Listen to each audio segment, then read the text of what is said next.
Hi, my name is Bill Carroll, and I'm just going to introduce you to the video series that I'm going to do, and it's basically how to build a tiny house with very little money, something I'm very good at.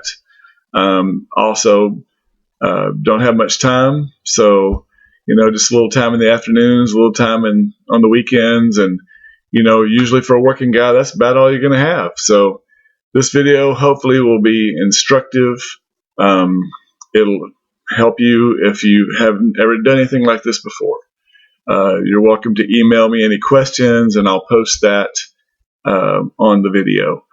The video volume is low, so as soon as this part of the monologue is over, go ahead and turn your volume up, and that should help you in watching it. So enjoy.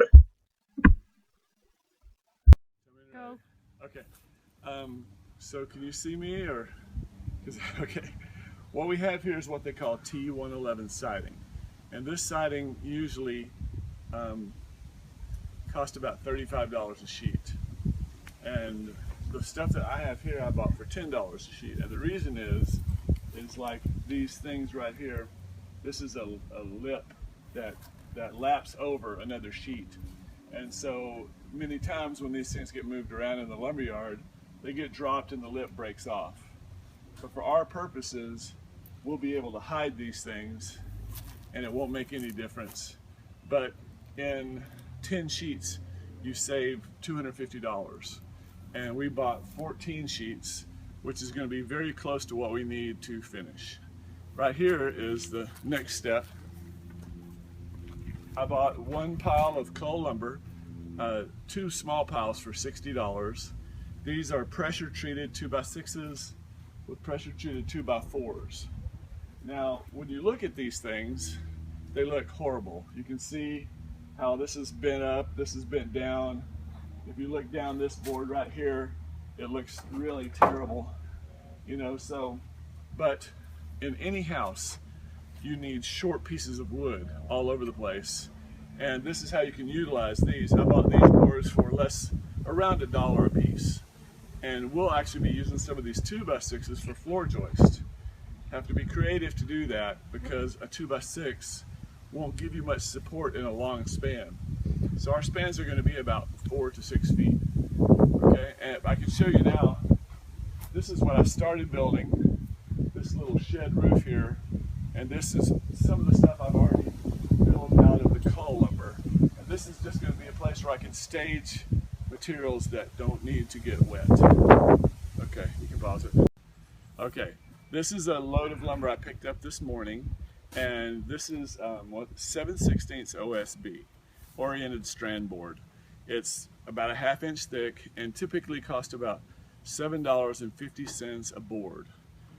Because this stuff has little corners nicked out, I was able to negotiate it for $5 a board. Now, many times at the big lumber yards like Lowe's or Home Depot, you can't get those deals. So if you can find a lumber yard that will do it for you, it will help. So this stack right here cost me about $50. And we're going to actually use some of this on the floor, which many times is a no-no because it's too thin. But when I show you how we're going to frame the floor, you'll see how we can make this work. Okay, these boards right here are called LVLs. And basically, if you look at them, you can see that it's like a thick piece of plywood nearly. But it's laminated and veneered wood, and it's about 2 inches thick. These boards right here are going to be cut to 18 feet long. So the key to building this little house is weight. We don't want too much weight on the trailer. So, but I like to build as if there won't be a trailer one day. So these boards on the side are the most critical ones. These are 12 inches, 18 feet long, and they're $4.50 a foot.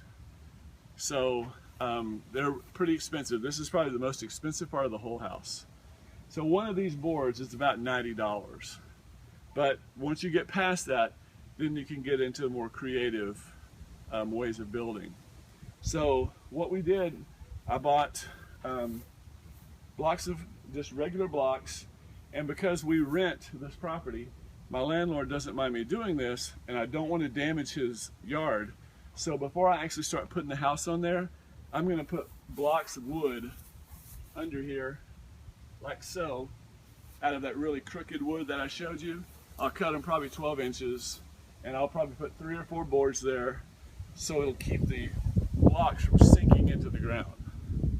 So now that's my wife and I. She helped me measure all this. What we did was, I'll get my tape and show you. Your house needs to be square. So a lot of people don't know how to square something. All right, so part of what I'm doing here is showing you how to get the building square. So you take a fence, which is a straight line, and then you can measure off of it. What I did is I measured approximately 6 feet here and here. That gives me enough room to walk through here and enough room to work and have tools and stuff on this side, like if I need sawhorses. But it also helps me make these 2 blocks parallel to the fence. So then the next thing to do is to make the 4 blocks square. And the only way to do that is to take and measure the length of your house. In this case, it's going to be 18 feet. And put those blocks 18 feet apart and 10 feet. So 10 feet apart this way. Well, when you first do that, and then you check to see if it's square, you can measure 18, you measure your 10, but then the way to do it is to take a tape and hook it on the corner of the block itself and pull a diagonal measurement to this corner of this block. In this case, it would be 20 feet 7 inches. And then you check it this way as well. And when we first started, we were about 7 inches off. So one end was this way. So basically it shifted like that. We had to move the blocks back to get those 2 corners square. And my wife helped me do that, and now we're actually pretty square. Okay, on LVLs, many times this lumber comes cut raw. And a lot of times they'll cut these boards with chainsaws. So you can see that this board is not cut square. So what I did was, and you can buy a lot of these tools at a pawn shop really cheap, but this is called a framing square, and it's what you use on bigger timbers. So if you put it on there tight here, slide it to the corner, you can see how just unsquare this is. So I wanted to save every bit as board as I could. I put it there, made my mark, and that'll be the first cut on the house. These right here show this for safety. After working as a carpenter for 25 years, I have ringing in my ears. And any old carpenter can tell you that after you hear nail guns and saws all these years, sometimes that ringing doesn't go away. It's called tinnitus. A lot of people know about it. So now I bought these really ugly gun muffs, but they work great. And I've gotten so many pieces of wood in my eyes, I use these. So here's something that gives my wife a good laugh, and it's not a good look. So we're just about ready to nail the first boards together. I have everything cut. These boards are cut at exactly 18 feet. And these boards on the end, the total width will be 10 feet. So I subtracted this, which is 1 7/8 times 2. So that makes these end boards 1/18 and 1/8. That's 120 minus 2 of these, okay? So what I wanted to show you was sometimes you don't have anybody to help you hold these boards up on edge. So I was trying to think of a way to do that, and I came up with this idea where I just took a couple of extra blocks, leaned it up against here. Can you see this right here? Mm-hmm. And it's leaning this way a little, then stacked another board on top, and then I took it and I can just lean this board right up against there. That way it holds this board and that board on edge till I can get this one up there. So if I go ahead and stage my nail gun here where I can get to it and put my handsome ear muffs on, I should be able to nail the first boards together.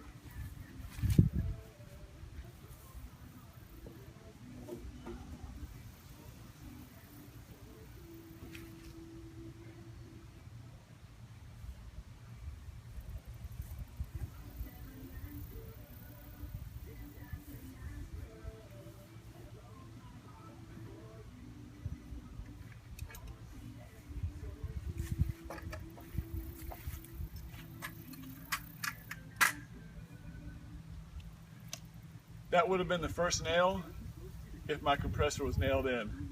So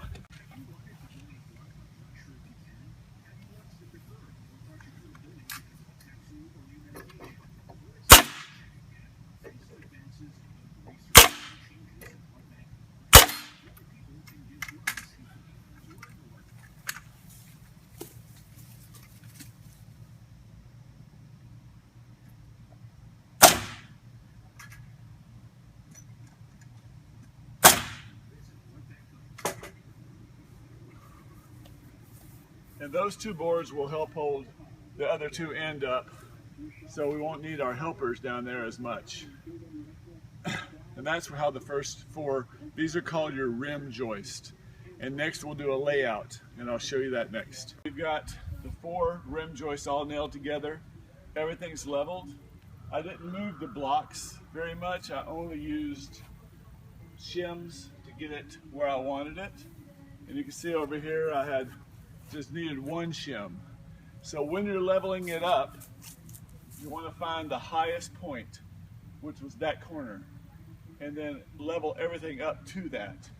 If it was permanent, you might just be able to dig down that corner, but since this is going to be moved, then we want to just level up. So everything's level, and because we took the time to square the blocks, when I put the boards up and nailed them together, it was perfectly square. Pretty lucky. But what I'm doing now is I'm going to frame this in a different way. A way that I can use short 4-foot 2x6s as floor joist, which in normal circumstances, it's a no-no. But I'm going to marry those boards together. I'm going to take a 2x6 and a 2x4 like so, and that was called a T, and that's what will be the floor joist. But to support those 4-footers, I have to put 4 boards across here. So what I've done is bought one big long 16-inch LVL. Come here and I'll show you. What I've done is I've one 20-foot, 16-foot LVL. I'm going to cut it in half because these boards going this way don't need to be that thick. They're only going to be 8 inches. And then they will also have a board as a T. But I'm going to rip this myself and then cut it in half, and that'll give me my boards across the middle. So that's basically that. And what you do is, you can't, when you're ripping something like this, you need to make sure you have a good saw blade. You don't, if you look under here, you can see my blade is barely going past the bottom because I don't want to cut a notch in this board below. And this saw, you can buy a saw like this in most pawn shops. It's called a worm drive. It's much stronger than your regular skill saw, and it won't kick back on you, but when it does, it can hurt you. So it's a two-handed saw. But I'll show you the difference. You can't do a board this big on a table saw, and typically a table saw motor is not as strong as one of these worm drives. So I'll show you a little bit, and then later on we'll come back and I'll show you how I put this together.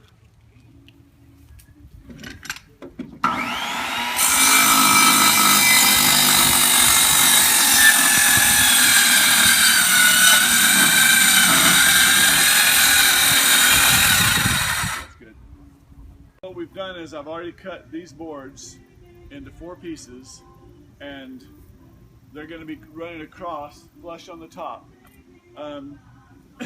So normally you would go and buy an LVL hanger, and each one of those hangers the LVL hangers especially cost anywhere from $2.50 to $5 each. But if you're not in the city being held by code, you can do it the old-fashioned way.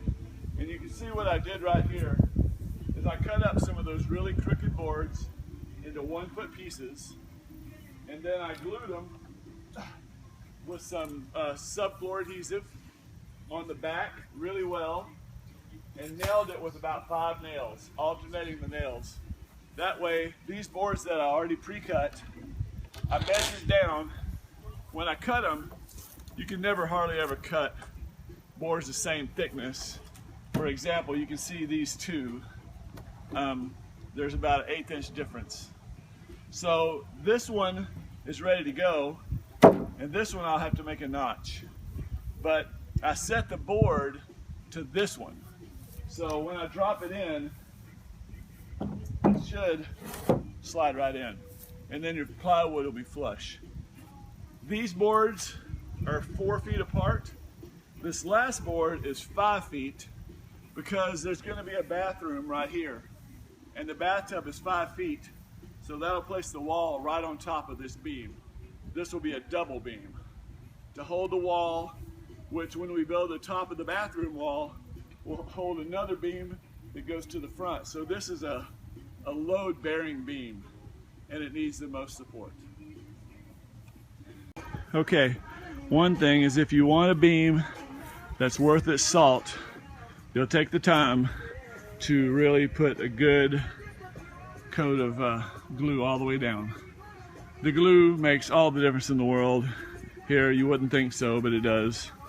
And when you're doing any kind of beams or floor joist, part of the code is they have to have at least 1.5 inches of bearing, and that gives us that. It's not the best way using blocks like that, but when you nail the end, when you put about 6 nails here, then it gives you plenty of strength. And I feel at any time this is too weak, using these 8-inch boards across the middle, then I'll put a beam down the middle of the whole cabin. Okay, I'm going to show you where I left off. Actually, my wife is inside, so I'll have to do a little selfie with what I've done so far. These boards, the pieces of plywood, they're not nailed on there yet. They're just up there to kind of show that it already has strength. But around here, what I did was, because I don't have the money to buy what they call TJI, those are truss joists. They're basically a board with a piece of 2x on top, it's much smaller though, and plywood here and another piece on the bottom. And because I don't have the money to buy 2x8s or 2x10s for these floor joists, this is where we start saving the money. So there's 2x6s, and this board is glued on top and nailed across. Now remember I told you that I have a lot of crooked lumber, and this lumber is crooked, but there's no code against crooked lumber. You can use it as long as you know how to work it. It's easier on an individual board because you can twist it after you nail one end. But when you do it this way, there's no twisting. So you have to find a happy medium when you nail it, and then you have to be able to either sand off the high spots or plane it off. So I'll show you where those high spots are. Okay, over here, this is a board, this is what I just finished. And I ran out of 2x6s, so what I started doing was making a box. Basically, it's an eye with a 2x4 on top, 2x4 in the middle, 2x4 on the bottom. Very crooked lumber. I'm going to show you this board that's on the end, and I put it on the end for a reason, because it's not in the main work path. But if you look at it, you can see the bottom board's twisted, the top board's twisted, and the middle board's twisted. So this wood is really good for nothing but blocking. But we can use it here, because what I did was You can see it's a little high right here. It's a high about 3/16 right on the corner. But I'll take my belt sander and I'll take this little bit off right here. And on the other side, it's actually very close to right. So, now my wife is filming me.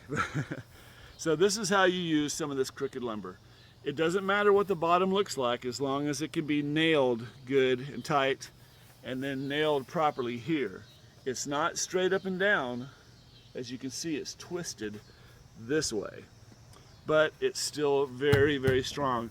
You could put an engine block on that board. So, sweetheart, could you just film one thing for me? Wait.